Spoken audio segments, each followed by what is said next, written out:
Hey, and what is going on, everybody? It's Scion Life back here with another video, and today we're going to be talking about the 5 greatest JDM engines of all time. And now, most of these engines do come from possibly the greatest era of JDM technology, which was the 90s. Ironically, during the 90s, they put a ban on the engines that they could not make more than 276 horsepower.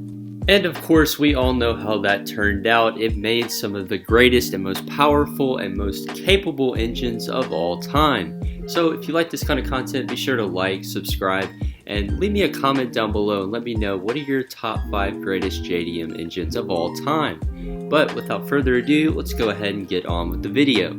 And so the first engine on this list is the 13B-REW, which was a 1.3 liter Wankel engine produced by Mazda.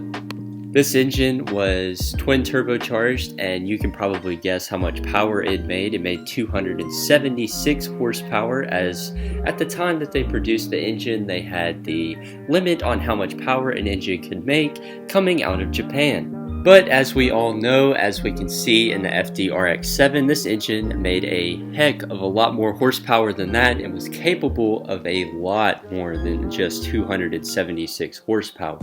There are some builds with the 13B rotary engine that are pushing upwards of 500 to 600 horsepower on a stock block, which is an amazing feat for just a rotary engine. And since this engine was produced from 1972 until 2002, it meant that Mazda had time to perfect this thing, and especially in the mid to late 90s, this thing was absolutely perfect. This is the best rotary engine to ever come out of anywhere in the world.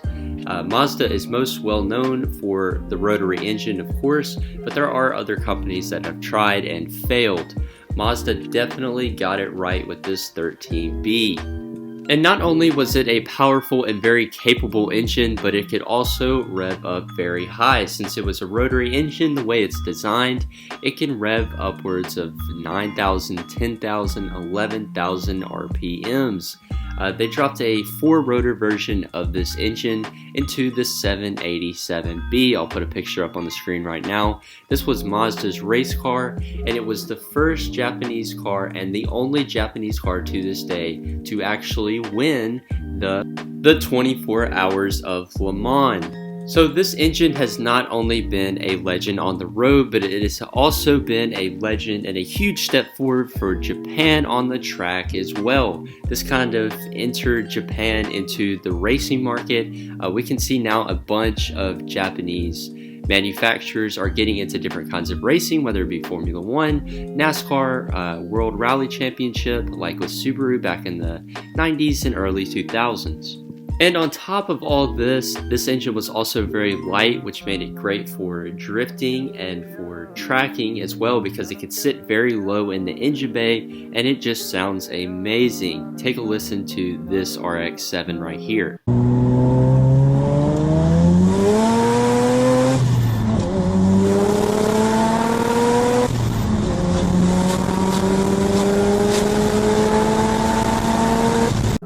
And now, this isn't my favorite Japanese engine, ever, but it is one of the most iconic motors to ever leave a Japanese factory.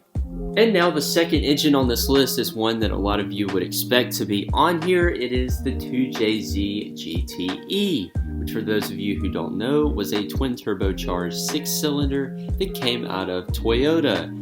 This engine was produced from 1991 until 2002, and it made 276 horsepower, of course. And few people actually know that this engine was originally in the Toyota Aristo, but it later came to the Toyota Supra A80, which is the iconic Supra that everybody knows and loves. And the 2JZ is probably the most capable engine on this list. This motor could make upwards of 800, 900, 1,000 wheel horsepower on a stock block, which was absolutely ridiculous in the 1990s and is still super crazy today, even with things like the Hellcat out. This engine was just absolutely built for speed and built for performance, and it is probably the most tunable engine on this list, aside from one other one that we will get to later. And some people think that since it came in the A80 Supra that's the only reason it's really famous, but this could not be further from the truth. This engine was able to handle ridiculous amounts of power, and that is the main reason it's on this list. And now for the third engine on this list that is possibly the greatest flat 4 ever produced. It's the EJ20K, which was a 4-cylinder boxer engine with a single turbo setup. This engine came out of Subaru, making 295 horsepower, and was used in the WRX in 97 and 98, and then later on in the STI. And this engine has massive rally and racing heritage attached to it. This was the motor, a built version of course, that was used in the Subaru WRX rally cars in the late 90s and early 2000s. This engine essentially put Subaru on the map in terms of a sports car builder and a rally champion. And these engines are actually very capable too, despite some of the later EJs being a bit less reliable and leaking a lot of oil. As I now know, because I have an FTA20 that is leaking oil and I still have to figure out from where. But the EJ20K, this was truly a legendary motor from Subaru.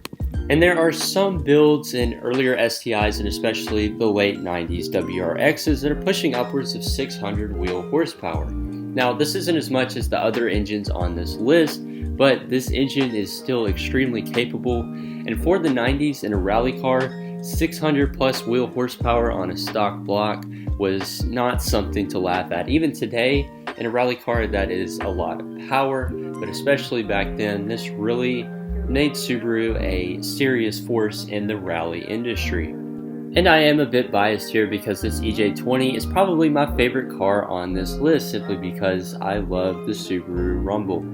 And the fourth engine on this list is another one that you could not have a list like this without this motor. It is the RB26D, which is an inline 6-cylinder that is twin turbocharged. This was a motor that was produced by Nissan. It made the typical 90s 276 horsepower number, but we know now it actually made a lot more, and it is a heck of a lot more capable than just 276 horsepower. And now, while this engine is best known in the R34 GTR, as that's where it was really perfected, the RB26 was also used in the R33, the R32, and the Nissan Stagea.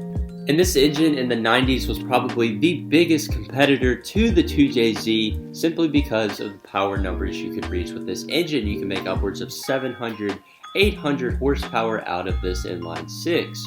And the RB26 is probably the most expensive and the most coveted engine out of this list to this day. As you all know, prices on the R32 to R34 GTRs are only going up. They are super expensive. Most of them are somewhere in the $80,000 to a couple $100,000 range for the nice R34s. And this engine is not getting cheaper either. You can find some of these engines, upwards of what you could buy a nice Camry for. And I mean, I think it has really earned this price point simply because of how great the RB26 is, how much power it can handle, and how iconic this motor is. And now for the fifth and final engine on this list, we will be talking about the B18C. That's right, the Honda engine. Some of you probably expected the K engine to be on here, but just hear me out. Now this engine really put Honda on the map. It was a dual overhead cam VTEC motor, and while some argue that the K series is better than the B series, I personally think so. I think that the K series is a lot better. This B series was really what started it all with Honda. It was the starting point, and I think that that's why it's so iconic and so much more legendary than just a K series motor. And now the B18 back in the late 80s and 90s earned the right to be called the most coveted and most reliable engine in Honda's lineup. This engine was able to produce super high horsepower, upwards of 500 wheel horsepower or so, which in a Honda from the 90s will absolutely smoke a Hellcat from the modern day. And probably the most iconic car that the B18C actually came in was the 98 to 01 Acura Integra Type R. I remember back in the early 2000s and the late 90s, there were some Integra Type Rs in the United States, and they were getting jacked for their motors just because of how hot the B series engines were. The B18C was probably one of the greatest engines to come out of the late 90s in the world, if not the greatest engine to come out of the 90s. And this thing was super hot back in the day. It could produce a lot of horsepower. It's very reliable because it was a Honda motor, and that's why it makes it on this list. This engine was just a powerhouse and something to truly be dealt with back in the 90s and very early 2000s. And so I hope you were able to learn a little bit about these 5 iconic JDM motors and what they mean to the car community, and especially the JDM community. And now, while there were other great engines to come out of the 80s, 90s, and early 2000s from manufacturers in Japan, I do believe these are the 5 greatest and most legendary engines to ever come out of Japan, period. But thank you for watching, and I hope you enjoyed the video. Be sure to leave a like, and if you did enjoy the video, please consider subscribing and following along for more content like this. But for now, this is Scion Life, signing out.